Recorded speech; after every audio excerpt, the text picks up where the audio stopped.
Fanum explains why streaming is effed now. Let's go. What's poppin', y'all? Fanum, founding member of Fanum! AMP and the guy that discovered Que lo que papi, ya tú sabes, mama huevo. Kai Sinat and brought Shout out to my Dominicans, man. Shout out Aldo, got it. Shout out my boy Emil. Shout out B Destin. Shout out Catalixia, bro. I'm not gonna lie, man. Dominicans, I'm not gonna lie. The Dominicans, y'all got it, bro. Y'all really got this shit, bro. Keep going. into streaming and brought him into AMP, let him live at their house while he was still at the time in the hood at his mom's apartment with the rat or the mouse flying through in the background. He decided to explain why in several clips streaming is just screwed now from when he first came into the game. And while he I mean, yeah, when Fanum, bro, you know what's crazy? I used to watch Fanum back in 2017 when he was playing NBA 2K and his name was Fanum Slice. I swear to God, I was I was in his chat before. Like, you could go to his... Can I pull up my own chat log in Fanum's chat?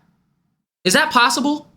He may not be a streaming... Well, he is definitely not an OG in the streaming space. He has seen the evolution of it just from when he got in. So I'm going to play you guys this first clip of him just mocking current gen streamers. And then we're going to get into the more somewhat serious stuff in a second. Chat. Yo, this how streamers. This how the streamers be now. Look, yo, chat. I gotta take a piss. Chat. Should I pee now or later? No, bro, that shit be getting me. Like, IRL streamers, they be like this the whole time. Yo, chat. I'm thirsty. Should I get water right now? Nah, drink water in like 5 minutes. Okay, bet. And they just be like glued to the phone. Like, you're supposed to be out and about living your life. That's the point of why people are watching. And obviously, it's a benefit to engage with the chat because you're doing live content. But just spending your whole time like this, bro, come on. Come on, bro. That shit's corny. That's hella corny, bro. Chat, should I just pee now or later, chat? Chat, I gotta pee. Should I pee now or should I just hold it? Should I hold it or should I just pee now? Now? All right, bet. I'm not gonna lie, bro. Chat got too much power. Chat, should I run or should I just walk to the bathroom? Here, this really makes me think of Neon, other than anybody else. I'm not gonna lie. When Neon, does he still look at the chat crazy? Because I remember when he first started, bro, all he would do is just look at the chat. Rakai be doing that now, though. The whole, yo, chat, like, I'm thirsty. Should I get some water? Yeah? I bet. I can think of off the top of my head, because Neon was somebody, especially in the maybe a year and a half, 2 years ago, 2023. Yes, living for the chat. He was just somebody that was absolutely run by his chat. And I do think that's the drawback of some of these streamers blowing up as... I'm not gonna lie, bro. Like, living for the chat is one of the worst things ever, bro. I feel like, you think there's a way to, like, reverse engineer that shit and have the chat live for you? Because, bro, I feel like... I don't know. I feel like it's corny to just be too caught up and let the chat like dictate every aspect of your life. Teenagers is that you're a teenager and you're getting real-time feedback and peer pressure from thousands of people watching. And it be kids. It dead be kids. Like, you ever see like with In Too Deep, two people, it could be a guy and a girl. They're just talking. Somebody could say a joke. A girl could like literally push the guy as a joke. They'd be like, kiss her. Huh? Like, gang, we just met today. And you have this urge. You also haven't really grown into yourself yet. Whereas like YouTube, it was a different story. But a lot of these people like Fanum, for instance, they were... Yeah, but YouTube, it's like, it's already said and done. Like, the moment already happened and it already played out. It's different. They were grown by the time they got into streaming. You respect... What do you respect? That he grew out of that, or that he just allowed his chat to dictate everything, bro? Well, they don't have this like, yo, should I do this, chat? Should I do this? And it's trying to get interactions and engagement. You see it with the younger chat, streamers. but a lot of them are seriously like this. However, he goes and talks about the epidemic or pandemic or whatever you want to call it of clipping culture. Cool! Yeah, let's talk about it. Nah, let's really talk about it, though, because I be thinking about this shit every day. I'm not gonna lie, bro. Yes, clips have helped so many streamers come up, right? But it's gotten to a point where, like, in 2022, it was innocent, right? There's a difference between clipping and clip farming, right? Let's really talk about it. Clipping would be if something funny happened, you clipped it. Maybe you said something, you know, something happened or whatever. Clip farming is going out of your way to create a clip, and it's like completely staged. You get what I'm saying? So in 2022, it was so innocent. People were just clipping their streams. You had Queso who was doing shit, and he was kind of clip farming, but he was like ethically clip farming, right? Then you had FaZe. They came up. They did the Somebody Smells Like Shit, but you can only do that for so long before that becomes boring. And then it just kept going up and up and up. And then you had people that were doing anything for the clip, like Jack Dorothy and Neon, who were terrorizing the general public, right? Now it's gotten to a point where people have done so much for the sake of the clip that now everything is staged, everything is scripted, everything is fake. And people is getting to a point where even with like In Too Deep, right? Yugi was just doing what he did. Like he was doing the exact same thing that he did with the first one. It's just that now there's way more backlash. Like I think we might be at the end of this whole clip farming era. Like we got another, how you think we got like a year or like a few more months of this? You know what I mean? Like, bro, everything is about the clip. Everything is about the stream is not even about the vibe of the stream itself. It's about getting those moments and getting those interactions. You know what I mean? Just trying to get as many clips as you possibly can. I always hated that shit. I'm gonna keep it a buck. Like sometimes I've had a few arcs where I got in my clip farming bag, but like, you know what I mean? It's just like, I don't know, being a slave to the clip though, come on, bro. This is something that I've wanted to touch on for quite a while, but I just haven't had the right spark to hit on it. I didn't know on what topic I would do it, so I think today is a good video for it. So I'm gonna play you guys the clip first. Nah, I don't even think people trying to force beef. I think people trying to get their clips, get their views, get their fucking numbers up. Yeah, that's really what it is, bro. This whole shit is, bro, this shit a competition, man. Throughout, all the way throughout. You know what I'm saying? This shit switched, my nigga. Even it's down to the clipping nigga, bro. Even the Clippers is in competition. No, he's literally right. Ever since streamers started having clipping campaigns and these budgets, these clippers have really been grinding to get the most out of their budget that they possibly can. Because, for example, right, these streamers will have these campaigns. And so let's say Fanum puts up 10 bands, right? He's like, yo, if you get 100,000 views, I'll give you $200, right? If you get 1 million, I'll give you a band or whatever, right? For example, that's really high. It's normally lower, but it's like a $10,000 pot. These clippers will put fake headlines. They could take a clip of 2 people sitting in a car, not even saying anything, and they could be like, yo, things got awkward after so-and-so said this, when in reality, they were just sitting there. And they put the little sad music behind it. They're doing whatever to get money. It's like TikTok is turning into the new Twitter. You feel me? So it's like you don't even know what's real or fake anymore. Everybody's just trying to get their views and trying to get the clips to really pop nowadays. So now nothing is genuine. You don't know what the context is. You don't know if that happened or not unless you actually watch the stream. Everybody, bro, I'm telling you, gang, like certain shit is facts. Other shit is cat. Certain shit is dead facts, though. No bullshit, chat. The clip niggas is going hard, trying to see, all right, who can rage bait the hardest? See? Who can rage bait the hardest? All right, who can get out the clip faster? Yeah? All right, you know what I'm saying? But you know what it is, though? That's just how those Kai clippers be getting out. They be getting out clips in real time. It's crazy. It is. It's facts. Everybody's spitting facts. It is what it is. You dead can't say nothing, though. You know what I'm saying? Because that's what the game is now. The game is always evolving. It's either you adapt or you die, my heart. Real simple, bro. If a nigga get caught up in anything, what's a smart move to do, chat?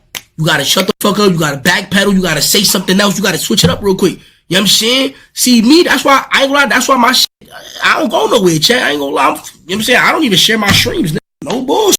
Don't believe me. Damn. Go on my grandma. Wait, what was he saying about the backpedaling shit? Hold on, run it back. What did he mean by that? Does anybody know? Say nothing, though.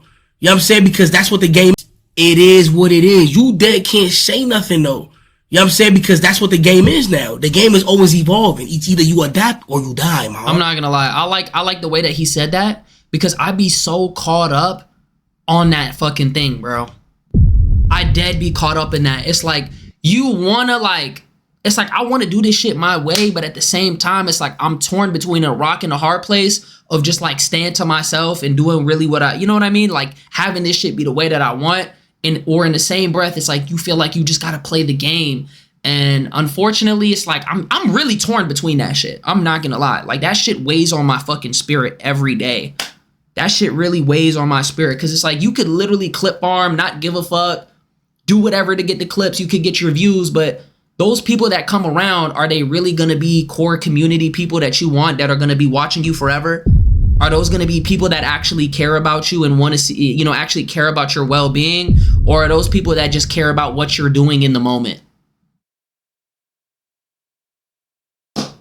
Let's be real, bro. And that's the thing that kind of sucks with this whole like IRL wave too, because people are legitimately selling their souls for the clip. But I think, bro, it's starting to die out a little bit, because every time if you notice, like the Corey and Rage situation, everybody got on Corey's head, doing too much. Yo, Bud's Clips, thank you for the gift. You get what I'm saying though?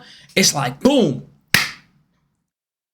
They got on his head. Then the Yugi situation, boom, got on his head. So it's just like, bro, when you start, I feel like we at a point right now where things are gonna have to course correct, or it's just gonna get worse, bro. I don't know. I think it's dying out though. Real simple, bro. If a nigga get caught up in anything, what's a smart move to do, chat? You gotta shut the fuck up. You gotta backpedal. You gotta say something else. You gotta. What does he mean if you get caught up in anything? Nah, that's true, because I be seeing who stream don't even act like themselves. They be fake, bro. They yes, a lot of people do that because they're doing that.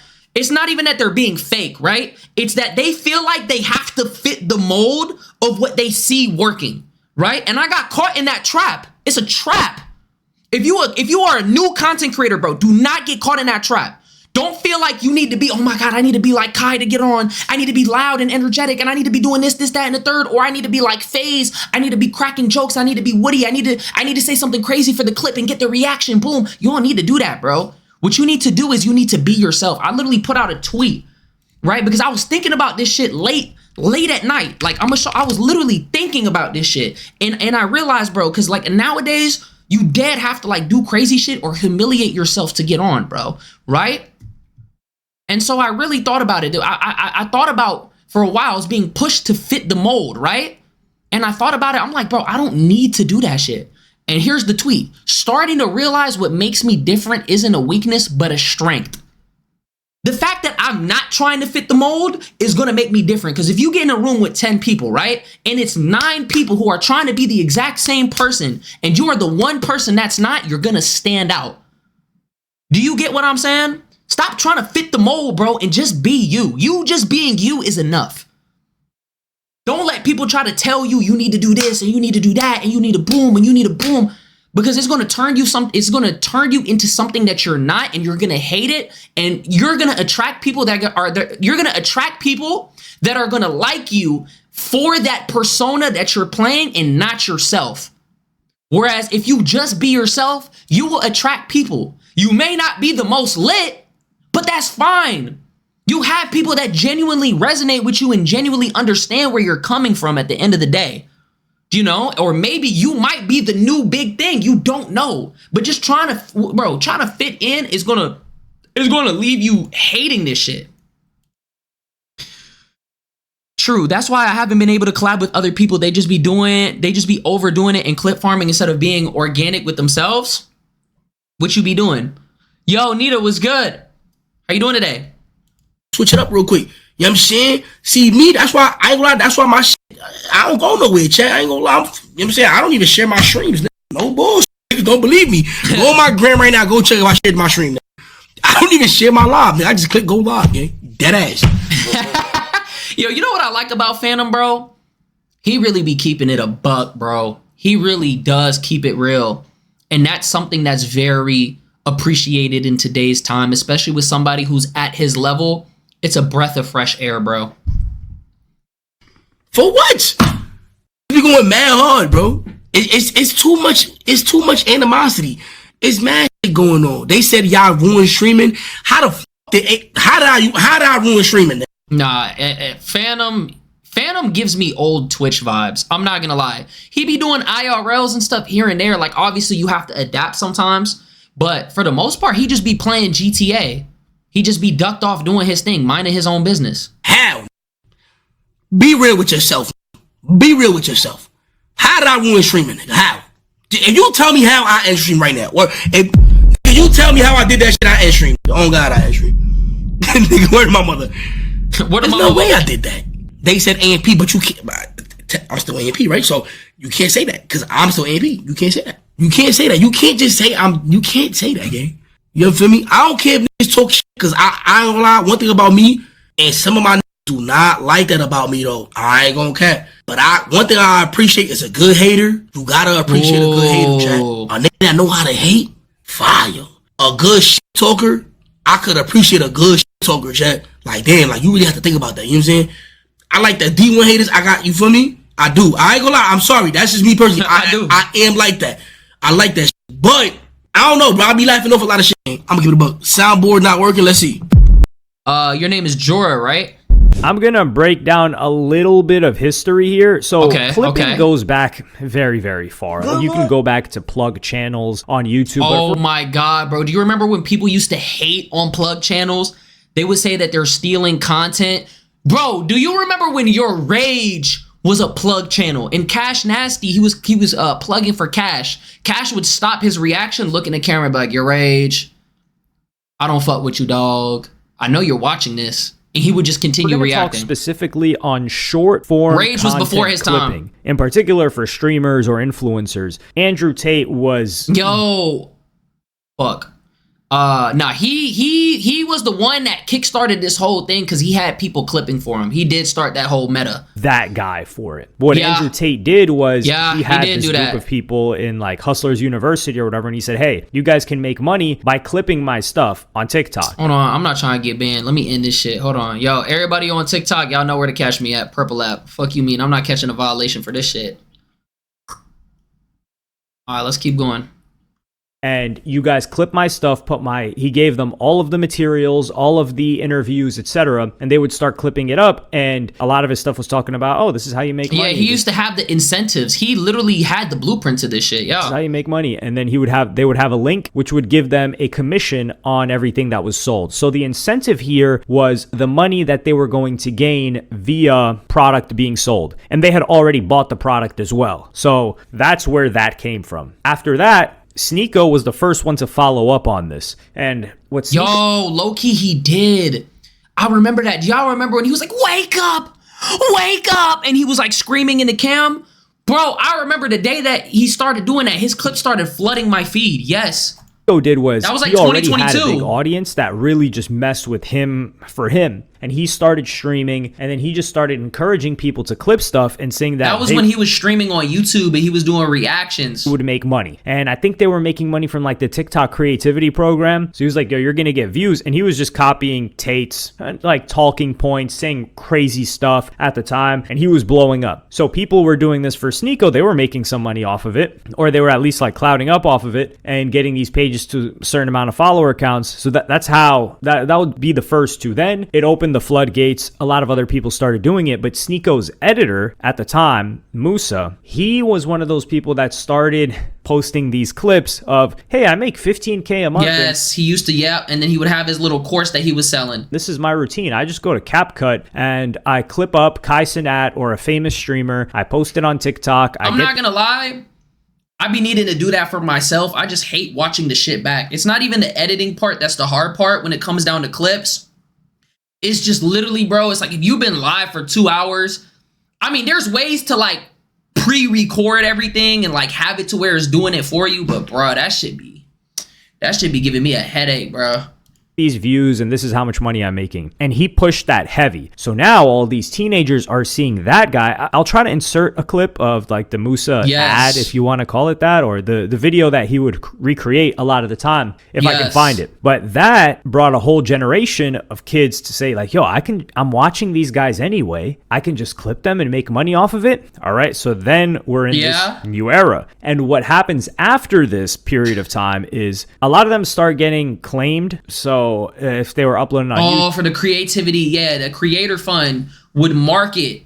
They will market for unoriginal content or low quality. YouTube, things like that, YouTube stopped monetizing channels that were just regurgitated content. So if you weren't Sneeko, but you were posting Sneeko clips, you weren't going to get monetized. So the incentive wasn't there, because for people that were clipping like a Kai Cenat or something, it wasn't Andrew Tate where they were getting sales off of a product and they got commissioned that way. They only got it from the monetization on the views. This is where it comes in that people started paying streamers because they realized the value of, or streamers started paying clippers because they realized the value of a clipper. Because if a clipper can take good clips from their stuff, or many clippers, an army of them, then they can spread it everywhere and they will in turn be more famous, more popular, and people will because you pop up on everybody's feed. I'm not gonna lie, TikTok is low-key the craziest social media of all time, because if you got that TikTok face card, bro, shout out Peasy, I got this from Peasy. Peasy said, bro, like, if you, let's say you got 5 million views on TikTok, everybody's seen the video, especially if you're constantly popping up on people's feeds. They're constantly gonna see you, and your face is gonna be ingrained in their head. Whereas if you got 5 million views on YouTube, nobody really gave a fuck. You get what I'm saying? That's the crazy part. And what really made me think about that too, and really showed me how things were, was at DreamCon, bro. I was getting stopped a lot at DreamCon. There's a lot of YouTubers that weren't getting stopped as much as me, and they had more clout than me. It's just that I had that TikTok face card, bro. That face card goes a long way. Snapchat still got TikTok beat? Nah, no. TikTok is number one. Snapchat, I mean, it's alright. Isaiah was good. Transfer to their streams. Some people did this on their own, like Jinxie, for example. He was a streamer that just clipped up his own stuff on his own page, and he grew that way. And then clippers started doing it. But that was like a different time, though, bro. Like, Jinxie is low-key. Oh, my God. His come-up is crazy to me, because he blew up off a dead game. Like, he blew up off... Was Rainbow Six popping back then? I don't remember. I never heard anybody talk about that game before Jinxie, bro. Like, literally, they owe him a check. And he just plays, like, for the most part. Obviously, he plays other games. But he mainly plays Rainbow Six. And he went from averaging 3 viewers to, like, hundreds of thousands, bro. It was crazy. He literally revived it. Oh, my God. That's why I fuck with Jinxie, though. Like, Jinxie and Queso... those guys are gems, because they got such good personalities, and their communities just fall in line with who they are as a person, bro. It's just amazing to see their come-ups, bro. It's very inspirational, because there's a lot of times where you think that there's rules in content creation and how you should blow up and things that you gotta do, when in reality, bro, that shit is not real. There's no rules to this shit. You think, oh, I gotta follow the method, and I gotta talk in 2 times speed, and I gotta do the Griffin method. You don't gotta do nothing, bro. There is no method to this shit. And you'll see people like that who come up, and it's just inspirational. Like, I have a big appreciation for people like Jinxie, Queso, Moist Critical. Oh my God. Moist Critical came up on, like, with his own way. Kai is the method. Kai is just a generational talent, bro. For him, but I don't think he paid. But certain individuals, I'm not going to put the names out there, they started to create like clipping services or Discords where they would charge people and be like, hey, for this amount of money, or we'll pay you for this amount of views that you get as a clipper. Neon was one of the first people to do this. Aiden Ross, he used to buy these clipping pages or these streamer pages and say like, yo, you're just posting Aiden Ross stuff now. So now we're in this new era. And then the era gets even crazier, because now I think Neon came out on a podcast and said that method was low-key patched. But I still think, obviously, it does matter. Bro, out of everybody, though, Neon be dropping the biggest bag. Like, he be dropping 200,000 on clippers, bro. It's crazy. It's not that it's saturated, but more people are recognizing the opportunity. Yes, they do it. A lot of people do it. What happens when gambling companies get banned off of Twitch and they're advertising everywhere else, they start reaching out to these clipping pages. Yes. In particular on Twitter and even on Instagram. Oh my God, that shit is so toxic, bro. You'll find like an out of context clip and that bitch got a steak logo on it. Shameless promo, bro. They're like, okay, you guys are getting this many impressions and views. Put our logo. This is why in damn near every single clip of a streamer, you see a steak logo on a Clippers now page. It's not even steak no more. It's called Gamdom. there is some sort of a crypto casino plastered on there. That's because these guys are getting a ton of views. So it goes back to they can't make money off of AdSense. You know what it's called in marketing? It's called brand awareness. You just have to see the logo enough times for you to go and check it out. I'd see clips of Queso reading PS5 messages. I do remember that. That was the era though. That was like 2022. That was the era of community content. So he would kind of take that. He was kind of doing what like Bruce was doing, except everybody was calling him fat. You remember when they were doing the fat jokes? This regurgitated content. They may not be getting paid as much from the streamers, right? And then now, what's going to pay them the most is the gambling. So the more views and impressions they can get for this gambling sponsor. So is Scuba Ryan the best clipper? I mean, he posts clips, but he's not even really a clipper. He's really more, I mean, he is kind of a clipper, but at the same time, he's really more of like a news page. Because a lot of these other like Twitter pages, they be posting clips, but a lot of them don't actually care about the integrity. The only two people that I've seen that really care about, like they're really like as unbiased as they possibly can be, Fearbuck and Scuba Ryan. Everybody else is kind of like free game, I'm not gonna lie. And Dextero, but Dextero be late. They be late as fuck to the party. Money that they're going to get paid. So now, what is the incentive for the Clippers? The Clippers' incentive is to get the best clips possible that are going to and by best, it means what's going to generate the most engagement, the most views, the most comments, the most replies, in particular on Twitter. And what does that? Rage bait content. So stoking beef, stoking the flame of things like that. And the more Clippers recognize these opportunities, Clippers have to get more creative with headlines. Think about them like Clippers now, I would say, are the equivalent of the National Enquirer or a TMZ. So if you guys aren't familiar, the National Enquirer was the best, I believe it was the best-selling magazine for years upon years. And people were embarrassed to say that they read it. But it was still, no one would say, the meme was, there wasn't even a meme back then. But the joke was that nobody reads the National Enquirer, but everybody reads the National Enquirer. Because nobody admits it, but how was it still the number one best-selling? But the National Enquirer was known for having headlines that were just salacious headlines based on celebrities. And then TMZ, of course, is the online version. National Enquirer used to be like... Bro, TMZ be getting the news before the actual primary source. How the fuck? They knew... Didn't they know that Kobe died before his family? How? At the grocery store checkout line, things like that. TMZ became the digital version of that. Nah, I'm not gonna lie. These clipping pages be way more shameless. They be like that shit that he's talking about is like stretching the truth. These clippers will just straight up lie. Literally. You could say Perez Hilton at the same time too. And a lot of people, they just trash TMZ for many, many years. It's like, yo, TMZ's trash. Yet TMZ's still here. And yeah, now the modern day celebrity really for the kids is not so much a TV star or a movie star or maybe even a singer. It's a streamer or a content creator or a YouTuber. And bro, this is really isn't it crazy how like times have changed, bro? It's crazy to think that we're in this era. Clippers are the TMZ of that. So they're creating the salacious headlines, except they're getting paid from, instead of advertisers, these gambling sponsors. And now they're incentivized to create crazy headlines, and they're probably getting paid as well by streamers. So they're making money from many different angles. They're making money from upcoming streamers that want to get paid to get posted on their page. They're making money by piggybacking off of the popularity of the big streamers and using those headlines to get more impressions. And hey, if beef is happening, that means more views for them. But it's crazy because streamers were competing, right, for viewership, and now Clippers, and that's why everything is so divided now too, are competing for that same, not the same viewership, but they're also competing for viewership amongst each other because they each have like a gambling sponsor and they just want to be known as the best clipper, because if they're the best clipper, then everyone's just going to go watch them. So we've got a full-on industry building right before our eyes. The clipping industry? I don't know if the word beautiful is the right word to use. No, but it is. Hell no. It's something to marvel at, that's for certain.